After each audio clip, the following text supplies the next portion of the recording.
যেখানে লাখ টাকা দিয়ে ফোন কিনলেও সেটা 2 মাস ব্যবহার করার পর আর ভালো লাগে না, সেখানে একটা মেয়ের সাথে সারা জীবন সংসার করা ভালো লাগবে না। এটাই স্বাভাবিক। বিয়ের প্রথম রাতে স্বামীর মুখ থেকে এমন কথা শুনলে যে কোনো মেয়ের হয়তো পা থেকে মাটি সরে যেত, কিন্তু আমার তেমন কিছুই হয়নি। মানে আমার স্বামী একদম বাস্তব কথা বলেছে।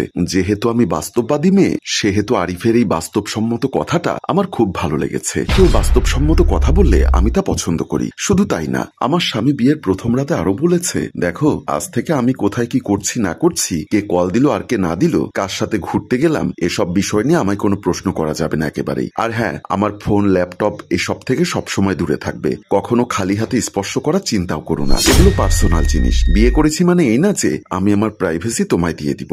আমার সব বিষয় তোমার সাথে শেয়ার করতে পারবো না। আমি হাই তুলতে তুলতে বললাম, যা বলছেন সব মনে থাকবে, তা এখন যদি একটু লাইট অফ করে দিতেন তাহলে ঘুমিয়ে যেতাম। আর লাইট অফ না করে যদি কাছে আসতে চান তাহলে আসতে পারেন। হাজার হোক বাসর রাত বলে কথা, আপনার হক আছে। আমার কথা শুনে আমার স্বামীর মুখটা যেন বাংলার পাঁচের মতো হয়ে গেল। উনি হয়তো আশা করেননি ওনারা তো কঠিন কথাগুলো আমি এত সহজ ভাবে নেব। বেচারা সেই রাতে হয়তো ভাবলো আমার কোনো ইমোশন নেই। তারপর আলো নিভিয়ে শুয়ে পড়ে, আমিও মুচকি হেসে শুয়ে পড়ি। বিয়ের মাস 3 পরের ঘটনা। আমার শ্বশুর শাশুড়ি সহ রাতে সবাই মিলে খাচ্ছিলাম। এমন সময় আমি শাশুড়িকে বললাম, শাবনুর আপা, আপনাকে মাছের তরকারি দেবো নাকি মাংসের? আমার কথা শুনে সবার চোখ কপালে উঠে গেল। শাশুড়ি আমতা আমতা করে বললেন, তুমি আমায় শাবনুর আপা বলে ডাকছো কেন?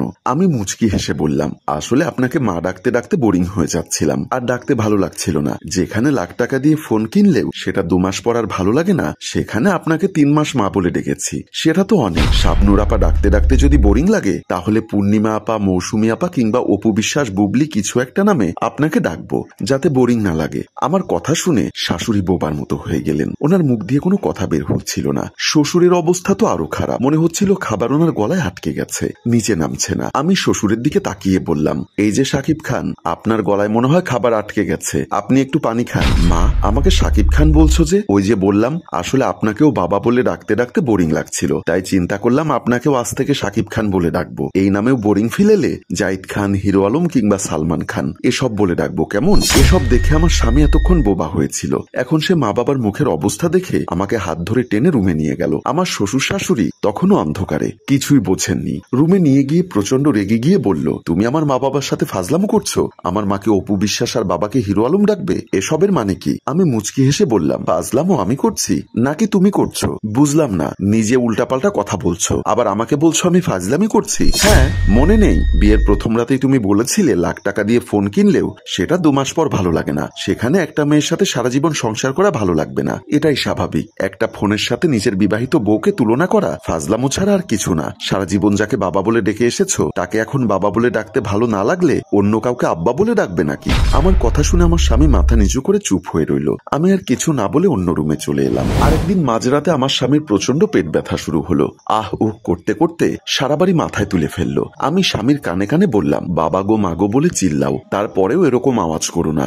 একজন পুরুষ মানুষের মুখ থেকে এমন আওয়াজ খুব অশ্লীল শোনায়, আশেপাশের মানুষজন ভুল কিছু ভাববে। আমার কথা শুনে স্বামী রেগে গিয়ে বলল, ফাজলামো না করে তাড়াতাড়ি ডাক্তারকে ফোন দাও। ফোন দেওয়া তো উচিত, কিন্তু আমার ফোনে তো টাকা নেই, কি করি? উফ, আমার ফোন থেকে কল দাও প্লিজ, জলদি করো। এটা শুনে আমি অবাক হয়ে বললাম, কিন্তু তুমি তো আমাকে খালি হাতে তোমার ফোন স্পর্শ করতে নিষেধ করেছো। স্বামীর আদেশ অমান্য করা কি আমার ঠিক হবে? খারাপ কিছু হবে না তো? আচ্ছা এক কাজ করি, আমি বেলকনি থেকে তোয়ালেটা নিয়ে আসি। এ কথা বলে আমি দৌড়ে বেলকনি থেকে আসলাম, কিন্তু তোয়ালে দিয়ে ধরার কারণে ফোনের টাচ স্ক্রিন কাজ করছে না। আমার স্বামী তখন বলল, উফ আল্লাহ, দোহাই লাগে, তোয়ালে ফেলে মোবাইল হাতে নাও, আমার খুব কষ্ট হচ্ছে। আমি বললাম, সম্ভব না। বিয়ের প্রথম রাতেই তুমি বলেছিলে তোমার ফোন যেন আমি খালি হাতে স্পর্শ না করি। এখন যদি খালি হাতে স্পর্শ করি আর শখ খেয়ে মরে যাই, নিজের সেফটি আগে। আমার স্বামী চিল্লাতে চিল্লাতে বলল, বউ এবারের মতো মাফ করে দাও আমায়, ভুল হয়ে গেছে। সত্যি বলছি, স্বামী স্ত্রীর মধ্যে প্রাইভেসি বলে কিচ্ছু থাকবে না।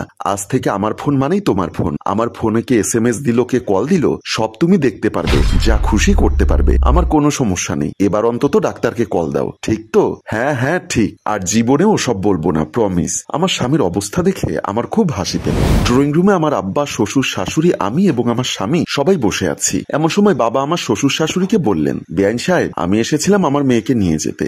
আসলে সামনে রবিবার ছেলেপক্ষ আমার মেয়েকে দেখতে আসবে। এটা শুনে আমার শ্বশুর শাশুড়ি অবাক হয়ে গেলেন। আমার শ্বশুর অবাকের চরম সীমানায় পৌঁছে গিয়ে বললেন, আপনার মেয়েকে দেখতে আসবে মানে? আপনার তো একটা মাত্র মেয়ে, যে বর্তমানে আমার ছেলের বউ। বাবা তখন হালকা গলায় কেসে বললেন, আসলে বেআইন সাহেব, যেখানে লাখ টাকা দিয়ে ফোন কিনলেও সেটা 2 মাস পর আর ভালো লাগে না, সেখানে এখানে একটা ছেলের সাথে সারা জীবন সংসার করা ভালো লাগবে না, এটাই স্বাভাবিক। আমার মেয়ের আপনার ছেলের সাথে সংসার করতে ভালো লাগছে না, তাই অন্য জায়গায় বিয়ে দিব।